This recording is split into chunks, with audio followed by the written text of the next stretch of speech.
എൻ്റെ കയ്യിൽ 2 ഐറ്റം ശംഖുപുഷ്പമാണ് ഉള്ളത്. ഒന്ന് ഈ കാണുന്ന പോലെ കുറച്ച് അധിക ഇതളുകളുള്ള ഒരു ഐറ്റം ശംഖുപുഷ്പം.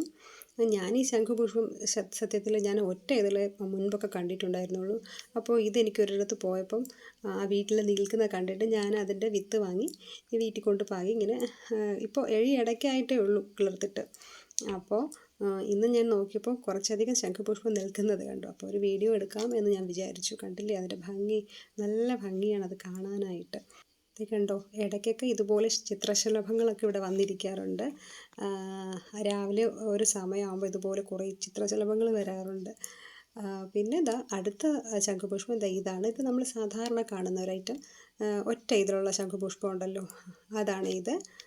ഞാൻ ഇതിൻ്റെ ഇല കണ്ടോ, ഇത്തിരി വലിയ, അതായത് മറ്റേ ശംഖുപുഷ്പത്തിൻ്റെ ഇലയേക്കാളും അല്പം കൂടെ വലുതും കുറച്ചുകൂടെ ഗ്രീൻ, ഡാർക്ക് ഗ്രീൻ അല്ല, മറ്റേത് അല്പം കൂടെ ഡാർക്ക് ഗ്രീനും കുറച്ച് ചെറിയ ഇലകളുമാണ്.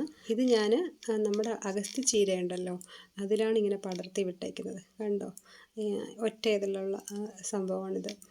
ഇതിൽ നിന്ന് ഞാൻ ഇടയ്ക്കൊക്കെ എടുത്ത് ഇങ്ങനെ ചൂട് വെള്ളത്തിൽ, അല്ലാതുണ്ടെങ്കിൽ വെള്ളം തിളച്ചുകൊണ്ടിരിക്കുന്ന വെള്ളത്തിലേക്ക് ഇതിട്ട് തിളപ്പിച്ച് കുടിക്കാറൊക്കെ ഉണ്ട്.